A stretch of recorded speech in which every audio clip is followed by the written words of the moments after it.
Federal investigators saying that this forced labor operation resulted in at least $50 million in donations since 2014, and all of that money helped pay for David Taylor and Michelle Brannon's extravagant lifestyle. Brannon went before a federal judge in Tampa today following her arrest earlier. 8 on Your Side investigator Brittany Muller continues our team coverage live tonight. Stacey and Keith, good evening. David Taylor and Michelle Brannon are accused of using religious beliefs to prey on their victims for their own personal financial gain. Court records show they used the funds to purchase several Mercedes and Bentleys, a Rolls-Royce, a boat, 5 ATVs and jet skis, as well as $10,000 worth of seafood, plus this home in Avila worth more than $9 million.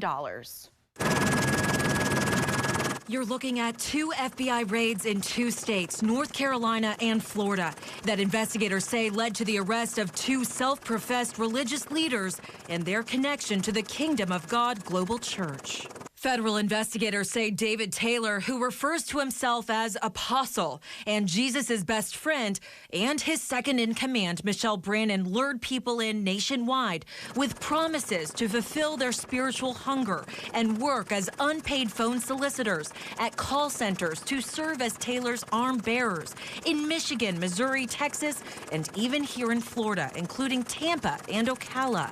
On Wednesday, Taylor was arrested in Durham, North Carolina, while Brannon in Tampa. This indictment filed in July shows since 2013, their victims were required to make a specific number of calls or raise a specific dollar amount, and if they did not meet their quota, there were consequences, physical violence, and psychological abuse. In one case, court records show Brannon texted 7 of the top closers, "Need to go in the garage in Tampa now. Also, I want food taken away."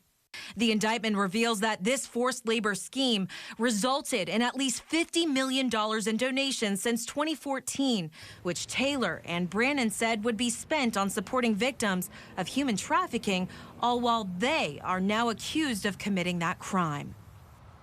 Michelle Brannon did not have an attorney present, so the hearing has been rescheduled for Thursday at 2:30 to allow her time to retain counsel. Brannon and Taylor will eventually be extradited to Michigan, where the case was initially filed. I'm Brittany Muller, 8 on Your Side.